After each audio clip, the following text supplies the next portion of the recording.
There is a moment in every war when the assumptions that started it collide with the reality that is fighting it. Not the small assumptions, not the miscalculations about timing or terrain or the number of troops needed for a specific objective. The foundational assumptions, the ones so deeply embedded in strategic planning that no one thinks to question them, because questioning them would require admitting that the entire architecture built on top of them is flawed. That moment arrived at 2:17 a.m. local time on March 10th, 2026. For 3 continuous hours, a 180 minutes without pause, without interruption, without a single gap long enough for the defense networks to reset, recalibrate, or recover, the Islamic Republic of Iran rained hypersonic ballistic missiles onto central Israel in a single, unbroken, methodically sequenced assault that overwhelmed every layer of the most sophisticated missile defense architecture ever assembled by any nation in the history of warfare. Fateh ballistic missiles hitting Mach 15 on re-entry, Khorramshahr warheads carrying over 1,500 kilograms of high explosives each, cluster munitions, weapons specifically engineered to shatter the mathematical logic of interception, scattering dozens of bomblets across a radius of 10 kilometers before a single interceptor could acquire them. Arrow, David's sling, Iron Dome, the 3-layered shield that Israel has spent decades and tens of billions of dollars building. The system that was supposed to make the country invulnerable to ballistic attack. The system that every Western ally has studied, purchased components of, and modeled their own defense architectures around. All of it overwhelmed in 3 hours by a country that 4 days earlier, the White House stood in front of cameras and told the world had lost 90% of its offensive capability. 90% eliminated. That was the official assessment on March 6th. Wave 37 arrived on March 10th. The gap between those two statements, between the war that was being described and the war that was actually being fought, is not a communications failure. It is not a media misunderstanding. It is the most consequential intelligence miscalculation since the Yom Kippur War. And the consequences are not contained inside a map of the Middle East. They are already moving through oil markets, defense budgets, shipping lanes, and the strategic calculations of every military power on Earth. In this breakdown, I'm going to show you 3 things that change everything about how you understand this conflict and everything that follows from it. First, I am going to show you exactly why Iron Dome failed, not at an operational level, but at a physics level. Not because it was outnumbered, but because it was built on a design assumption that cluster munitions shatter entirely. This is not a flaw in Israeli execution. This is a fundamental architectural vulnerability that no currently deployed interceptor system in the world is designed to solve. Second, I am going to walk you through Iran's 3-phase sequencing strategy step by step, a military doctrine that was executing in plain sight for weeks, while Western analysts were busy counting launch numbers and declaring victory based on declining tallies. What they missed is now visible, and what they missed changes the trajectory of everything that follows. Third, I am going to connect this directly to your life, to your energy costs, to your grocery bills, to the defense budgets funded by your taxes, and to the supply chains that move the goods you buy every single day. Because the economic shockwaves from what happened on March 10th are already traveling outward through systems that touch every person watching this video, regardless of where you live.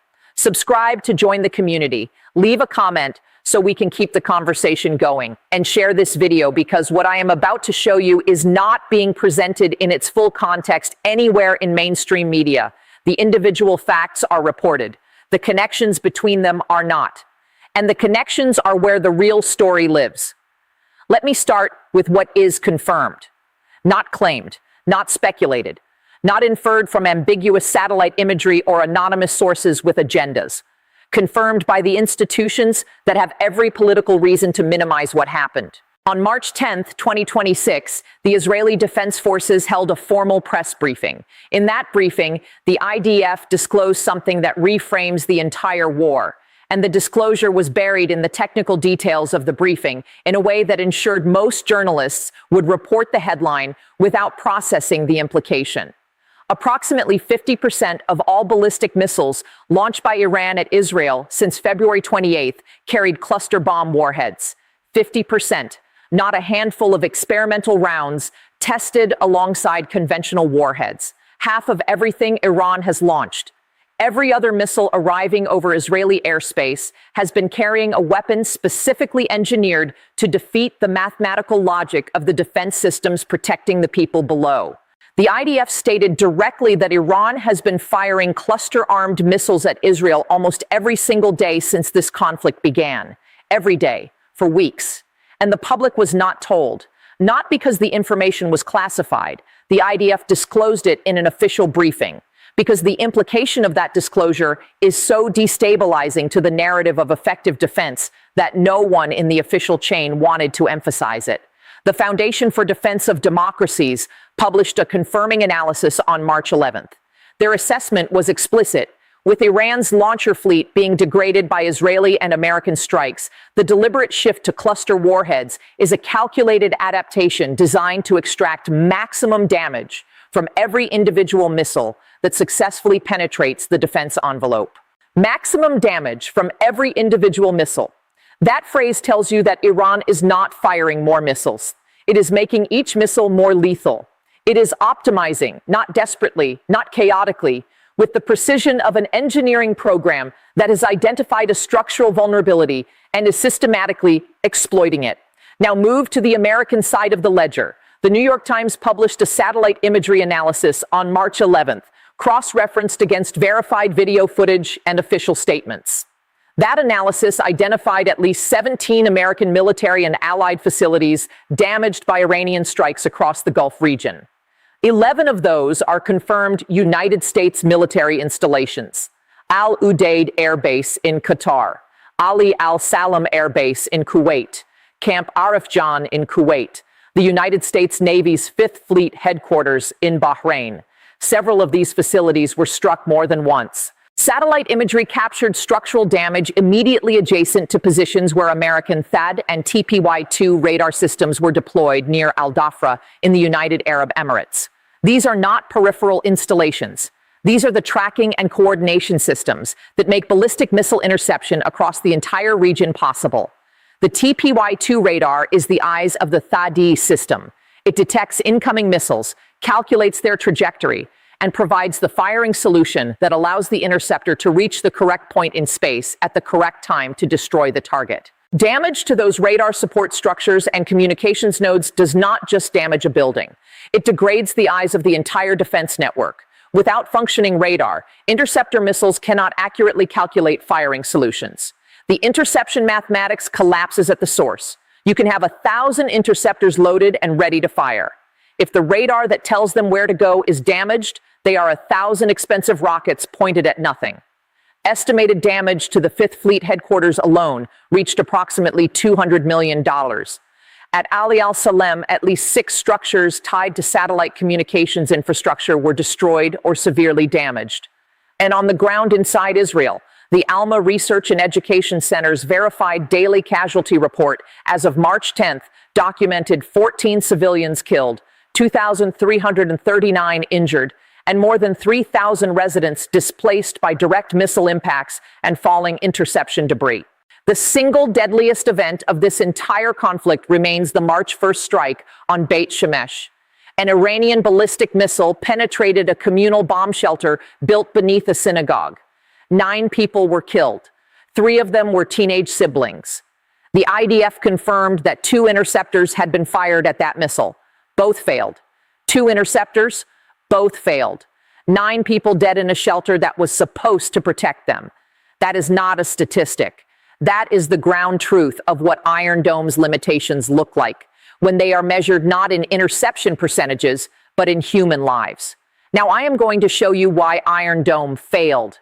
Not at the operational level, not because operators made mistakes or because the system was poorly maintained or because the Israeli military was negligent in its deployment. At the physics level, because understanding the physics changes everything about how you assess this war, how you evaluate the defense systems your own country depends on, and how you interpret every official claim about interception rates and defensive effectiveness that you will hear for the rest of this conflict and beyond. Every missile defense system ever built, Arrow, David Sling, Iron Dome, THAAD, Patriot, Aegis operates on a binary assumption. There is one warhead. It follows a calculable ballistic arc defined by the laws of Newtonian mechanics. You track it. You calculate its trajectory. You fire an interceptor. The interceptor reaches a point in space where the warhead will be at a specific future moment. You either hit it or you miss it. Hit equals safe, miss equals damage. One threat, one solution, binary outcome. That is the entire mathematical foundation of every missile defense system deployed anywhere in the world today. One threat, one intercept opportunity, binary result. Cluster munitions annihilate that logic entirely. And they do it not through overwhelming numbers, but through the exploitation of a physical mechanism that the binary interception model was never designed to address. Here is how it works. A cluster warhead does not detonate as a single explosion on impact. It is engineered to open at altitude during the terminal phase of the missile's descent, after it has passed through the engagement zones of the upper-tier interceptors, and release between 20 and 24 submunitions. Each submunition carries several kilograms of high explosives. Each one is on a slightly different trajectory, separating from the parent vehicle at slightly different angles and velocities. Each one scatters across a dispersal radius of up to 5 to 10 kilometers before any individual bomblet reaches the ground. The warhead does not arrive as one threat. It arrives as 24 simultaneous threats, each one too small and too numerous for a system designed to track a single re-entry vehicle to engage individually.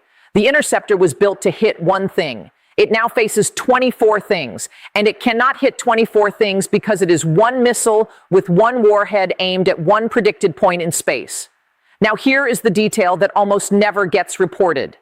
The detail that transforms the cluster munitions problem from a numerical challenge into a physics impossibility for current defense architectures.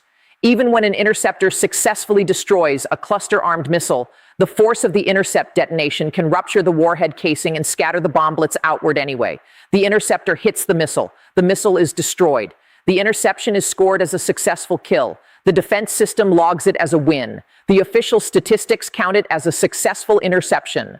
And the submunitions, 24 explosive bomblets released by the force of the intercept itself, are scattered across a 10-kilometer radius, falling on the population below. The defense system scores a kill. The bomblets still reach the ground. This is not a flaw in execution. This is not a problem that can be solved by building more interceptors, by upgrading radar, by improving tracking algorithms. This is a fundamental architectural vulnerability inherent in the design philosophy of every kinetic interceptor system in existence. The binary model assumes one threat. Cluster munitions produce 24 threats. The binary model assumes that destroying the missile eliminates the threat. Cluster munitions ensure that destroying the missile distributes the threat across a wider area. The physics of interception and the physics of cluster dispersal are in direct opposition. You cannot solve the cluster problem with the intercept solution, because the intercept solution, when applied to the cluster problem, can make the result worse rather than better. Iran did not discover this vulnerability through theoretical analysis. Iran has been watching. For decades, Iran has studied every engagement between Israeli missile defense and incoming projectiles. It has analyzed the intercept geometries. It has modeled the kill mechanisms. It has identified exactly the point in the terminal trajectory where cluster separation defeats interception, and it has engineered its warheads to separate at that point. 50% of all missiles launched carry cluster warheads. That is not a random ratio. That is a doctrine. A deliberate, calculated, systematically implemented doctrine that exploits a vulnerability which no currently fielded defense system can address. And every military procurement office on the planet is watching. Every defense ministry studying missile defense architecture is processing what Wave 37 demonstrated. And the conclusion they are reaching, the conclusion that no one in official channels wants to state publicly, is that the most expensive and sophisticated missile defense system in the world has a physics problem that money cannot solve. Now, zoom out, because the cluster munitions revelation is devastating in isolation. But in combination with what I am about to show you, Iran's three-phase sequencing strategy, the picture that emerges is not just concerning, it is a fundamental reassessment of what a sanctions-constrained regional power is capable of achieving against the most advanced military technology the Western world has produced. When you look at the timeline of Iran's offensive operations across the full duration of this conflict, a pattern becomes visible that was executing in plain sight the entire time. A pattern that Western analysts were watching but misinterpreting because they were measuring the wrong variable. They were counting launches, the number of missiles fired per day, and the number was declining. Day 1, approximately 90 launches. Day 2, 65. Day 3, 25. The declining trajectory was interpreted as success, proof that joint suppression operations had eliminated 75% to 80% of Iran's operational launcher fleet. The analysts watched the number go down. They declared progress. The White House cited the declining launch rate as evidence that the campaign was working. The narrative solidified. Iran's offensive capability was being systematically destroyed. But launch count was never the metric that mattered. Launch count was the variable Iran wanted them to watch. Because while every analyst and every briefer and every headline was focused on the declining number of launches, the thing that was actually happening, the strategic sequence that Iran was executing, was invisible if you only measured volume. Phase 1, saturation, the opening days. High-volume launches designed not primarily to maximize damage, but to stress test every layer of the defense network simultaneously, to probe, to identify response times across different intercept systems, to map which radar bands were most congested, to determine which intercept corridors were most predictable, to locate the seams, the gaps between overlapping defense zones where coverage thins and response coordination slows. Phase 1 was reconnaissance disguised as bombardment. Iran was not trying to destroy Israel in the opening waves. It was studying how Israel defends itself. Every interceptor fired revealed a firing position. Every radar activation revealed a frequency. Every coordination response revealed a communication node. The defense network in the act of defending was exposing itself. The declining launch count was not a sign of degradation. It was a sign that Phase 1 had accomplished its objective. The reconnaissance was complete. Iran had the map. Phase 2, systematic decapitation of the detection infrastructure. This phase targeted the systems that allow missile defense to function. Not the interceptors themselves, but the eyes and ears that guide them. The Hiela satellite communications relay south of Tel Aviv was struck twice. THAAD and TPY-2 radar support structures were damaged across the Gulf region. 11 United States military installations were hit, including the command and communication facilities that coordinate ballistic missile defense across the entire theater. The Western press was still reporting on launch count reductions, still celebrating the declining numbers, still declaring that Iran's capability was being degraded. And it was. Iran's launcher fleet was being reduced. But the launcher fleet was never the center of gravity. The center of gravity was the defense network. And while the launchers were being destroyed, the defense network was being blinded. Radars first. Communications second, coordination nodes third. Each strike against the detection infrastructure reduced the defense network's ability to see incoming missiles, to track their trajectories, to calculate intercept solutions, and to coordinate responses across multiple platforms. Each strike made the defense network slightly slower, slightly less accurate, slightly more likely to miss. And the degradation was cumulative, not catastrophic, not visible in a single dramatic event, cumulative. Each day, the network saw a little less. Each day, it responded a little slower. Each day, the probability of successful interception declined by a fraction of a percent. No single fraction was decisive, but the fractions accumulated over days, over weeks, until the network that existed on day 1, the robust, fully integrated, multi-layered architecture that the pre-war assessments were built around, was no longer the network that existed on day 10. Phase 3. Wave 37. 3 continuous hours. 5 distinct missile systems fired in overlapping waves. Fateh hypersonic missiles reaching Mach 15. Khorramshahr ballistic missiles carrying cluster warheads with 2,500 kilogram payloads. Precision-guided medium-range systems targeting specific infrastructure nodes. Each weapon type calibrated to stress a different layer of what remained of the defense network. not into the robust system that existed on day one, into the degraded, partially blinded, partially deafened architecture that phases 1 and 2 had spent weeks methodically dismantling. This is the sequencing that changes everything. Because Wave 37 was not an isolated event. It was the culmination of a campaign. The opening phases created the conditions. The final phase exploited them. And the exploitation was so thorough, so comprehensive, so precisely timed that intelligence analysts are now examining whether the entire sequence reflects a deliberate adoption of what military theorists call a reconnaissance strike complex. A reconnaissance strike complex is a doctrine traditionally associated with advanced state militaries. The Soviet Union developed the concept. Modern Russia has refined it. China has studied it extensively. The doctrine integrates reconnaissance operations with strike operations in a closed loop.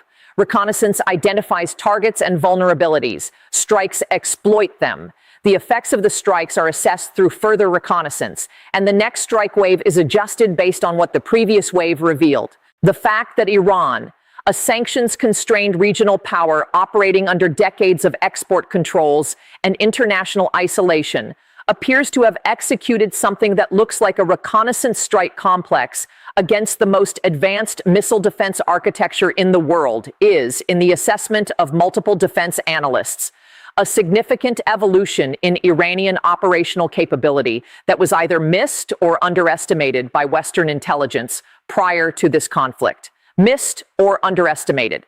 That phrase appears repeatedly in the post-Wave 37 analyses, and it leads directly to the third layer of failure, the intelligence failure. This is the most consequential admission of the entire war. And it did not come from a whistleblower. It did not come from a leaked document. It came from the New York Times, sourced to senior United States defense officials, published in plain language on March 11th. Iran's ability to damage United States facilities across the Gulf region defied expectations inside the Trump administration. Defied expectations. Parse that sentence with the precision it deserves, because it is the most restrained possible formulation of a catastrophic admission. Defied expectations is not neutral bureaucratic language. It is the diplomatic equivalent of saying the intelligence assessment was wrong. The pre-war model of Iranian capability did not match the Iranian capability that actually showed up on the battlefield. The assumptions that underpinned the entire Western strategy in this theater were incorrect at a foundational level, not at the margins, not in the details, at the foundation. The model said Iran could do X, Iran did Y, and Y was significantly more sophisticated, more effective, and more damaging than anything the model predicted. And then the second admission. The Pentagon confirmed that it does not have a complete picture of how many Iranian launchers remain operational after weeks of strikes, after thousands of munitions expended, after repeated official declarations that 80% to 90% of Iran's launcher fleet had been destroyed. The institution responsible for targeting those launchers admitted it cannot fully account for what is left. The White House said 90% of the threat was eliminated on March 6th. Wave 37 arrived on March 10th, 4 days. The most devastating single assault of the entire war arrived 4 days after the official assessment declared the threat essentially neutralized. That 4-day gap is the distance between the war that was being described and the war that was actually being fought. And closing that gap, understanding why it exists, what it reveals about the assumptions that created it, and what it means for the trajectory of the conflict, is the analytical obligation that this moment demands. Now, let me connect this to your life, because the temptation when watching a conflict in the Middle East is to categorize it as a foreign policy story, something that happens on a map, something that affects populations in distant countries, something that you watch on the news and process as information rather than as a force that will reshape the economic conditions you live in. That categorization is wrong.